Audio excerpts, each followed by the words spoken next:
well-established, good parks. And no one's complaining about the parks, believe me. They think they're ran good. And I think we keep emphasizing, or you do, Mayor, police, firemen, and parks, police, firemen, and parks. But they're not the only departments in the city. But definitely your safety forces have to stay. And these people are saying that, look, you just said this, safety first, now look what you're doing. The first thing you're talking about cutting is safety. They haven't heard nothing about park cuts though, but safety, and the fire department and the police department. And their feeling is they've been lied to. They've been lied to by us, they've been lied to by you, and now we're going back here again, and that's why I have to say right now that Mr. Schilling is right on what he said. Because the last time we put the extra money on for the police department, the question I asked is, wait a minute, we're not passing this and going ahead then and, okay, they got 1/4%, now we're going to take 1/4% from the general fund that they're usually getting. And we made it understood that wasn't going to happen. And that's the way it is. And this is the way this stuff's going to happen. Whoever comes down for my vote, it better be plain English, and everybody's going to understand it, and we're going to do it, or I won't be no part of it. Okay, there are a number of things, if I can respond to these, Mr. President. There was a supporting resolution passed that said, and I'm quite certain, we can double check, but I'm quite certain that it said that the police department, we maintain 23% of the general fund within that department on top of what the 1/4% brings in. And I don't think there's been ever a year in the 18 or so years that that's been in place that we've not honored that. So that's, I'm sorry? You're going to have to convince the public. Well, it's Mr. Plesky who keeps track of all those funds can demonstrate that. As it relates to, some of the other comments that, this has gone through a process, and I think to have talked about, a year ago even, a time to go for additional revenue when we had our 0.5% renewal on the ballot would not have matched up with the right timing of that. We followed actually, to go back over history, responding to some of the comments just made, we followed the path of County 911 a year ago, recognizing neither of us campaigned for our respective ballot measures. The county's 911 passed without any campaigning whatsoever. The expert opinion suggested that something that's been on the books for many years as a renewal will pass without having to campaign for it. We took similar advice, and when you had that ballot language that said it was an increase and you're not having an information campaign, and I don't think there was any wonder that it failed. But we learned from that. That was obviously a mistake that we've all learned from. There was discussions among the 2015 committee members as it was coming to its conclusion this past summer at that time about going with a package as this instead of the 0.5% renewal, but it was felt then that it was too much of a chance to take if the 0.5% was not going to be renewed, so we felt we were wise to just take care of the renewal. As it relates to issue 15, that was largely described as a safety issue, maintaining the police and fire departments. $6 million were at stake in that issue. We're talking about a $3 million shortfall now. Without issue 15, we'd be talking about a $9 million shortfall. $9 million. So to suggest that $6 million wasn't going to have a much more dramatic effect on safety, I don't see how the disconnect is there. And I know some people, I hear about it, and there's occasional letter, etc., suggesting we were less than genuine in our description of issue 15, but overwhelming residents in our community understand clearly that the bottom dropped out of the national economy, including Elyria, about the middle or end of October, and it's been precipitously dropping. If anyone suggests that life was going to go on based on premises made back in October of last year, has not been watching the news or opening a newspaper.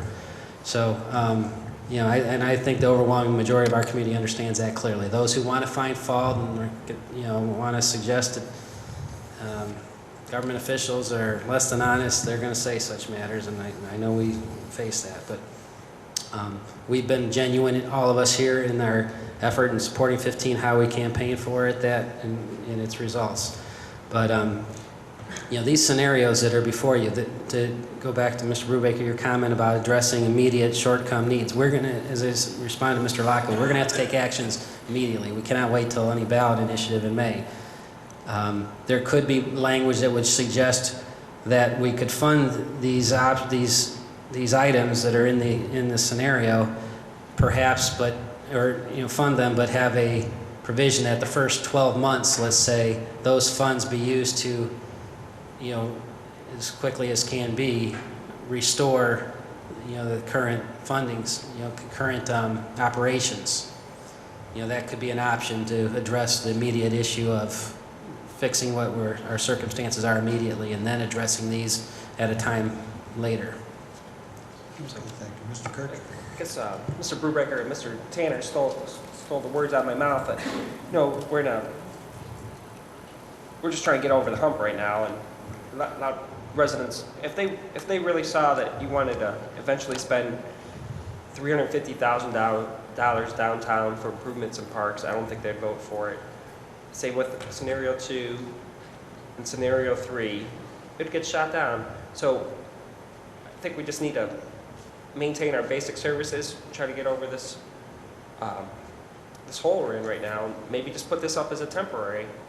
And they said they might pass it as a temporary, but if they know, then for all these line items we have, some of them I don't agree with, so I won't even want to vote for some of these line items to lock this in, because I know the mayor, like everyone else said, the parks and this and that, like Larry said, but it comes down to our safety forces. Then after our safety forces, probably our roads, in my opinion. So we just, I just think we need to put this as a temporary, and like Mr. Brubaker said, why are we doing this now with the 2015? This one scenario, but this is long term. We need to get over this hump, and if we try locking these things in, it's way too confusing for our residents. You know what I mean? And it could come down to, I wouldn't want any of these line items locked down. Come down to council approving the budget, because we don't know where we're going to be in 2 years or 3 years. It might just get worse and worse. And if we have something set for 12 months or 2 years or something, and we need it over here, just hate to lock us in. And I think council just do their job and put the money where we need to make it by. So that's my opinion. Okay, thank you. Does anybody else have anything else to? Mr. Chairman. Yeah, Mr. Craig. I think that regardless of the direction that we choose, there's going to have to be some cuts made. The revenues should be tracking with the services and the needs of the city. And if the revenues are going down, then the needs of the city are also going down. We see this every couple of years now. And there's a need for an income tax, a need to reduce a tax credit, or there's a need for more money for this, there's a need for more money for that. But these things are percentages.